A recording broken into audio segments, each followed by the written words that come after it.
Hello बच्चों, कैसे हैं आप लोग। जय हिंद to all of you. Welcome to Centurion Defence academy.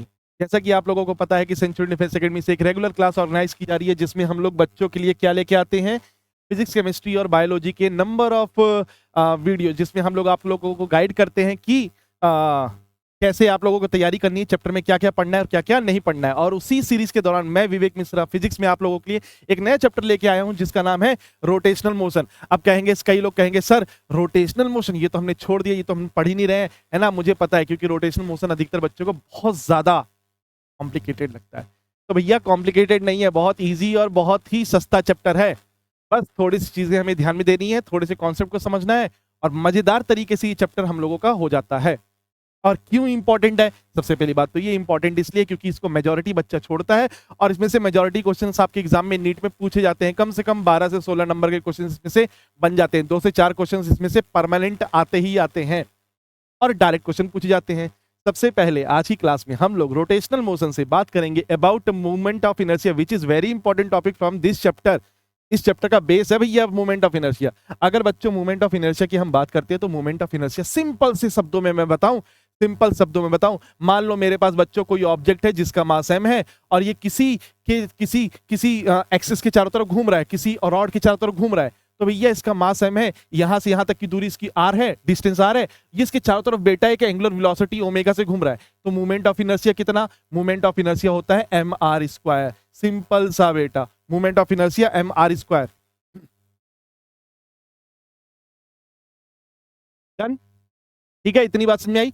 अब सपोज हमारे पास नंबर ऑफ पार्टिकल्स हैं। नंबर ऑफ पार्टिकल्स मतलब सपोज हमारे पास नंबर ऑफ एक रिजिड शेप का ऑब्जेक्ट है, जिसमें नंबर ऑफ पार्टिकल्स हैं m1 m2 m3, है ना। m1 m2 m3 इस तरह करके सबकी डिस्टेंस r1 r2 r3, है ना। एक्सिस से r1 r2 r3। बहुत सारे पार्टिकल हैं। अगर सर बहुत सारे पार्टिकल हैं, तब कैसे मूवमेंट ऑफ इनर्शिया निकालेंगे? सिंपल है बेटा, बहुत सारे पार्टिकल हैं तो क्या लिखोगे? I equal to m1 r1 square plus m2 r2 square. इसी तरह करते करते कहां तक जाओगे? mn rn square. या फिर आप लिख सकते हो I equal to sigma, I equal to 1 से I equal to n mi ri square. बोलो जी, सिंपल फॉर्मूला है, सिंपल फॉर्मूला है। अब मूवमेंट ऑफ इनर्शिया का सिग्निफिकेंस क्या होता है? मूवमेंट ऑफ इनर्शिया का सिग्निफिकेंस क्या होता है? Movement of inertia is the rotational analog of mass in linear motion. अब इसको ऐसे समझ सकते हो, जैसे काइनेमैटिक्स में जो चीज हम जिसको मास समझते हैं, उसी को रोटेशनल मोशन में मूवमेंट ऑफ इनर्शिया समझते हैं। किस चीज को हम मास समझते हैं, उसी चीज को हम रोटेशनल मोशन में मूवमेंट ऑफ इनर्शिया समझते हैं। इतनी सी चीज आपको ध्यान में रखनी है, इतनी सी चीज आपको ध्यान में रखनी है। फिर क्या ध्यान में रखना है? आपको बेसिक फॉर्मूला पता होना चाहिए मूवमेंट ऑफ इनर्शिया का। मूवमेंट ऑफ इनर्शिया का basic formula m1 r1 m2 r2 m3 r3 का स्क्वायर, या फिर mr स्क्वायर। दैट्स इट, इतनी सी बात आपको पता होनी चाहिए। आगे बढ़ते हैं। Distributed and continuous mass system के लिए मूवमेंट ऑफ इनर्शिया। अगर बेटा पार्टिकल अलग अलग हैं, पार्टिकल अलग अलग हैं किसी रिजिड बॉडी में, और ये रिजिड बॉडी किसी के चारों तरफ घूम रही है, और ये particle m1 m2 m3 m4, इनका रिस्पेक्टिव डिस्टेंस भी कुछ यहां से यहां से यहां से रिस्पेक्टिव डिस्टेंस भी मुझे पता है। तो मूवमेंट ऑफ इनर्शिया कैसे निकालेंगे? m1 r1 square m2 r2 square, है ना। इस तरह कर करके mn rn स्क्वायर।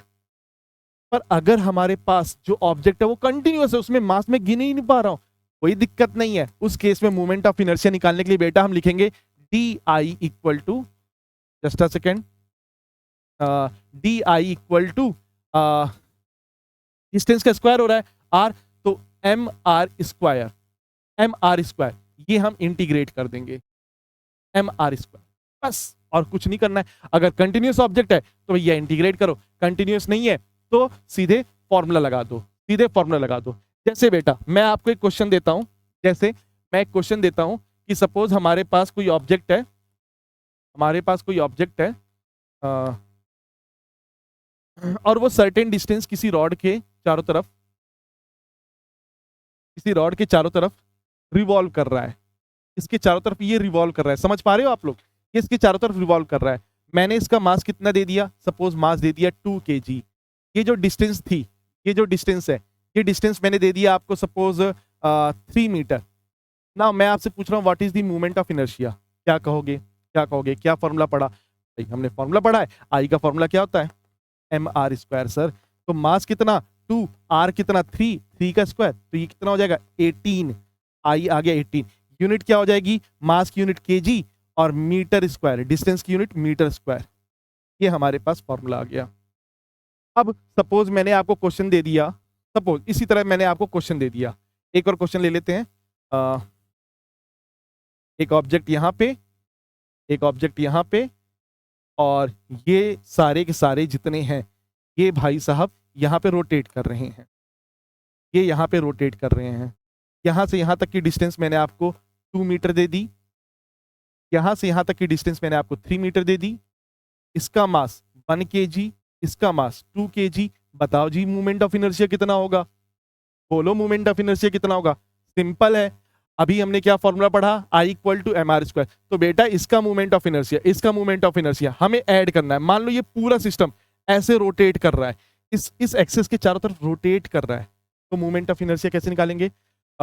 इसका मास कितना है 1, डिस्टेंस कितना है 2, 2 का स्क्वायर, प्लस इसका मास कितना है 2, इसका डिस्टेंस कितना है 3, 3 का स्क्वायर। तो ये कितना हो जाएगा 4 + 9 2 18, 18 और 4 18 4 12, तो ये हो जाएगा 22 kg metre square, 22 kg metre square. बताओ बच्चों बात समझ में आई, एक आइडिया लगा, बेसिक आइडिया लगा कि मोमेंट ऑफ इनर्शिया हम कैलकुलेट कैसे करते हैं। बोलो प्यारे प्यारे बच्चों, बोलो प्यारे प्यारे बच्चों, समझ में आ गया। चलिए जी आगे बढ़ते हैं।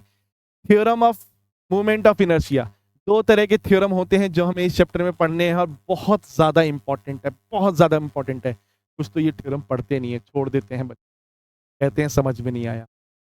बहुत इंपॉर्टेंट और बहुत सिंपल थ्योरम है। सबसे पहले बात करते हैं थ्योरम ऑफ पैरेलल एक्सिस की, थ्योरम ऑफ पैरेलल एक्सिस की। एक मिनट, मैं इस थ्योरम को बाद में लेता हूं, पहले आपको लोगों को एक डायग्राम दिखा देता हूं, उसके बाद हम थ्योरम ऑफ पैरेलल और परपेंडिकुलर एक्सिस पढ़ेंगे। मान लो बेटा हमारे पास कोई क्या है, एक ऑब्जेक्ट है, एक रिंग समझो, है ना, पहले थिन हूप है मतलब रिंग समझो, तो जिसका रेडियस r है और कोई एक्सिस इसके सेंटर से पास हो रही है, तो इसका मोमेंट ऑफ इनर्शिया आपको डायरेक्ट याद होना चाहिए mr स्क्वायर। क्या होना चाहिए, mr स्क्वायर याद होना चाहिए।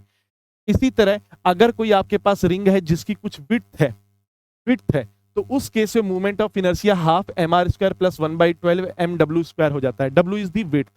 Now in the same way, अगर जैसे आपके पास हॉलो सिलेंडर है, तो मोमेंट ऑफ हॉलो सिलेंडर मतलब जिसमें दो रेडियस हो, तो half mr1 square plus r2 square हो जाएगा। इसी तरह अगर आपके पास कोई रॉड है, रॉड है और उसमें एक्सिस सेंटर से पास हो रही है, उस केस में moment of inertia 1/12 ml square हो जाएगा। अगर कोई रॉड है, अगर कोई रॉड है उसमें मोमेंट ऑफ इनर्शिया एज से पास हो रही है, तो उस केस में moment of inertia 1/3 ml square हो जाता है। अब ये चार्ट पेपर आप लोगों की एनसीईआरटी बुक में, आप लोगों के रेफरेंस बुक में सबके पास है, डिफरेंट ऑब्जेक्ट के डिफरेंट मूवमेंट ऑफ इनर्शिया, इनको आपको याद करना है। अब ये जो डायग्राम आपको दिए गए हैं मोस्टली सभी ऑब्जेक्ट के कैसे डायग्राम है, कैसे मूवमेंट ऑफ इनर्शिया है। मान लो बेटा मेरे पास कोई ऑब्जेक्ट है, एक रॉड है, या चलो इसको ऐसे ले लो, मेरे पास एक हेमीस्फेयर, एक सर्कुलर या स्फेरिकल एक ऑब्जेक्ट है। मैंने आपसे पूछा बेटा बताओ इसके सेंटर से कितना एक एक्सिस पास हो रही है और इस ऑब्जेक्ट का मास m है, ये रोटेट कर रहा है, तो मूवमेंट ऑफ इनर्शिया कितना आपको याद होगा, चार्ट पेपर से देख के आप बता सकते हैं। अगर मैंने कहा कि हमारे पास कोई स्फीयर है और उसमें जो रॉड है वो इसके सरफेस से पास हो रही है, तो बताओ मोमेंट ऑफ इनर्शिया कितना। तो भी चलो हम याद कर लेते हैं, हमने बता दिया। पर अगर मैं आपसे कहूं कि बताओ हमारे पास एक स्फेरिकल ऑब्जेक्ट है और एक रॉड, एक एक्सिस मैंने इसके टेंजेंट से पास कर दिया, अब बताओ इस ऑब्जेक्ट का इस टेंजेंट के अलोंग कितना मोमेंट ऑफ इनर्शिया। इसका कोई टेबल नहीं है। इसको सॉल्व करने के लिए हमें थ्योरम ऑफ पैरेलल एक्सिस और परपेंडिकुलर एक्सिस थ्योरम पता होनी चाहिए।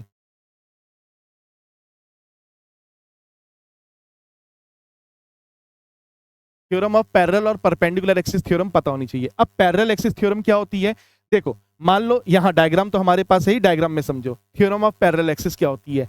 मान लो बेटा हमारे पास, चलो अलग से समझ लो, डायग्राम छोड़ो अलग से समझो। देखो मान लो हमारे पास कोई ऑब्जेक्ट है, कोई ऑब्जेक्ट है, ये ऑब्जेक्ट सपोज इस एक्सिस के अलोंग घूम रही है। इसको ऐसे समझो, मैं आप लोगों को कॉपी में बता देता हूं। मान लो मेरे पास एक पेज है, ये मैंने एक्सिस रख दिया, अब इस एक्सिस के अलोंग ये कॉपी घूम रही है, ये कॉपी घूम रही है, इसके अलोंग ये घूम रही है, समझ पा रहे हो आप लोग। तो ये ऑब्जेक्ट इसके अलोंग घूम रहा है, मान लो ये एक्स एक्सिस है। अब मैंने दूसरा एक और एक्सिस लिया वाई, अब समझो पहले ऐसे रखा था अब ऐसे रख दिया, तो अब ये इसके अलोंग घूम रही है, इसके अलोंग घूम रही है। तो यहाँ पे 2 एक्सिस आ गए। तो थ्योरम ऑफ पैरेलल एक्सिस क्या कहता है, मूवमेंट ऑफ इनर्शिया एक्स के अलोंग अगर ऐड कर दूं मूवमेंट ऑफ इनर्शिया वाई के अलोंग, तो ये बेटा मूवमेंट ऑफ इनर्शिया जेड के अलोंग बराबर होता है। अब जेड क्या होता है सर, वो एक्सिस बच्चों जो इनके परपेंडिकुलर होता है, जो परपेंडिकुलर होता है, मतलब परपेंडिकुलर एक्सिस का मूवमेंट ऑफ इनर्शिया सरफेस पे रखे हुए दो परपेंडिकुलर एक्सिस के बराबर होता है, दो परपेंडिकुलर एक्सिस के बराबर होता है। तीसरा वाला आई जेड यहाँ पे, इसका मूवमेंट ऑफ इनर्शिया अकेले इन दोनों के बराबर होगा, इन दोनों के बराबर होगा। This is perpendicular axis theorem, this is perpendicular axis theorem. बोलो जी, बात समझ में आ गई, बात समझ में आ गई। अब आती है बात पैरेलल एक्सिस थ्योरम की। पैरेलल एक्सिस थ्योरम क्या होता है, जस्ट अ सेकंड बताते हैं।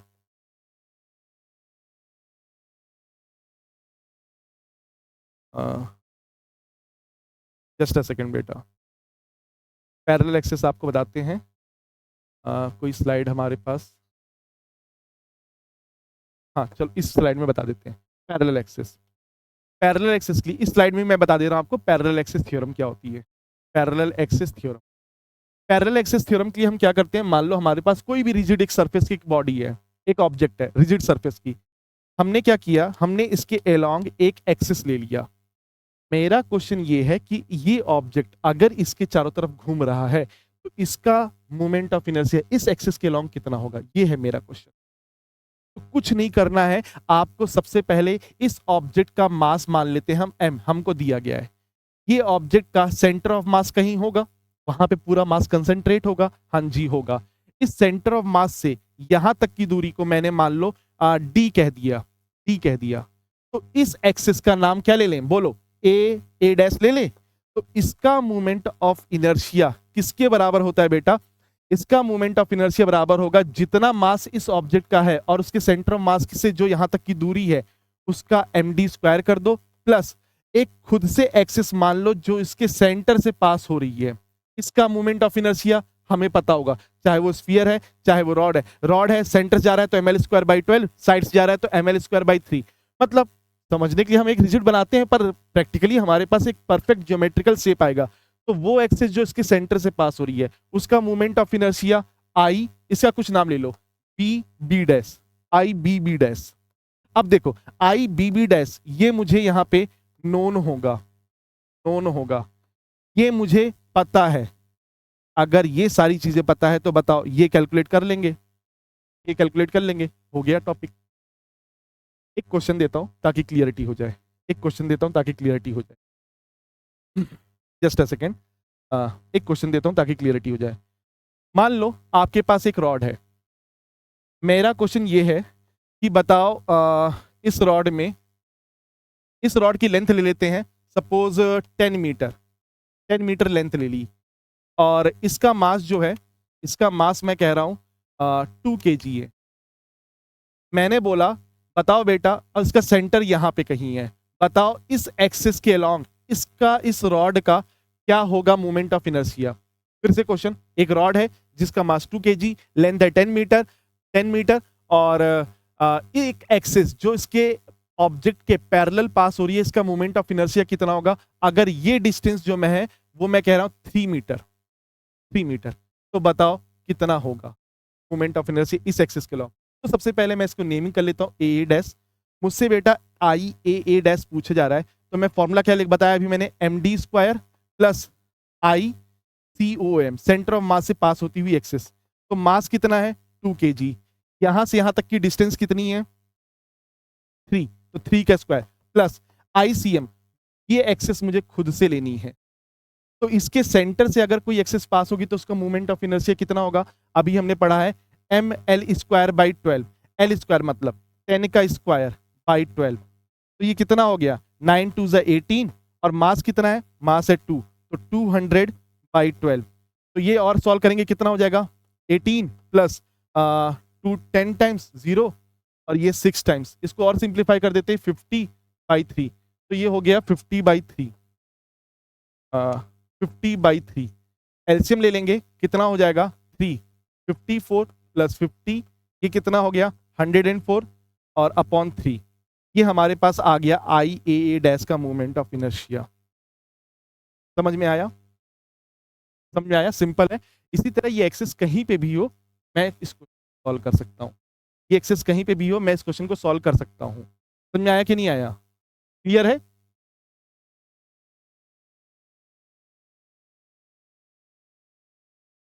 ठीक है? ओके बच्चों, आगे बढ़ते हैं।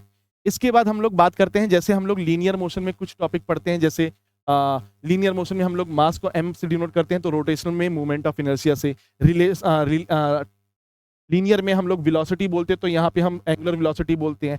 लीनियर में हम f बोलते हैं, तो यहाँ पे हम टॉर्क को टाउ से डिनोट करते हैं। लीनियर में काइनेटिक एनर्जी हाफ mv² होता है, तो यहाँ पे हाफ i ओमेगा स्क्वायर होता है। डन? ओके, फिर से मैं वही रिपीट करूंगा जो हर टॉपिक में करता हूं। सबसे पहले आपको इस चैप्टर में मूवमेंट ऑफ इनर्शिया के सारे केस पता होने चाहिए। वो सारी चीजें हम लोग यहाँ पे अपने ऑफलाइन और ऑनलाइन क्लासेस में डिस्कस करते हैं और डिस्कस कर चुके हैं। ये चैप्टर हमारा फिनिश हो चुका है। मूवमेंट ऑफ इनर्शिया आपको पता होना चाहिए। मूवमेंट ऑफ इनर्शिया के बाद बेटा सेंटर ऑफ मास का पूरा concept, then radius of gyration, इसके बाद theorem of parallel and perpendicular axis, दोनों क्लियर होने चाहिए। Theorem of parallel and perpendicular axis, then torque बेटा आपको पता होना चाहिए। टॉर्क के फिर मूवमेंट निकालना टॉर्क से, ये आपको क्लियर होना चाहिए। ठीक है, ये सारी चीजें सबसे पहले तो आप इनके फॉर्मूले आपको याद होना चाहिए। फॉर्मूले के बाद कॉन्सेप्ट क्लियर होना चाहिए, क्वेश्चन को हम करें तो करें कैसे, और बार बार उसी चीज की प्रैक्टिस करते रहिएगा। अभी ये चैप्टर में इसमें कंप्लीट कंटेंट नहीं है, वो हम लोग नेक्स्ट क्लास में बचे हुए टॉपिक को लेके आएंगे। फिलहाल कैसे करें, सबसे पहले बेटा जितना हो सके टॉपिक के फॉर्मूले याद कर लो, टॉपिक के कॉन्सेप्ट पढ़ लो, उसके बाद नंबर ऑफ क्वेश्चंस याद कर लो प्रैक्टिस, और जितने ज्यादा प्रैक्टिस क्वेश्चन करोगे उतनी ज्यादा अंडरस्टैंडिंग बढ़ेगी, उतनी ज्यादा मास्टरी आपको मिलेगी। फिलहाल बच्चों आज की क्लास को यहीं पे हम लोग एंड करेंगे। आज का टॉपिक काफी हो गया। क्लास कैसी लगी कमेंट बॉक्स में बिल्कुल बताइएगा। अधिक जानकारी के लिए आप सेंचुरियन डिफेंस एकेडमी के ऑफिशियल कॉन्टैक्ट नंबर से जुड़ सकते हैं। वहाँ पे आपको सारी जानकारी दे दी जाएगी क्लासेस के बारे में, लाइव क्लास हो चाहे वो ऑनलाइन क्लास हो चाहे वो ऑफलाइन क्लास हो। अगर आप चाहते हैं एमएनएस में आप अपना भविष्य बनाना चाहते हैं, नीट क्वालिफाई करके एमएनएस में जाना चाहते हैं, तो बिल्कुल सेंचुरियन डिफेंस एकेडमी से जुड़िए। तब तक के लिए बच्चों थैंक यू एंड जय हिंद।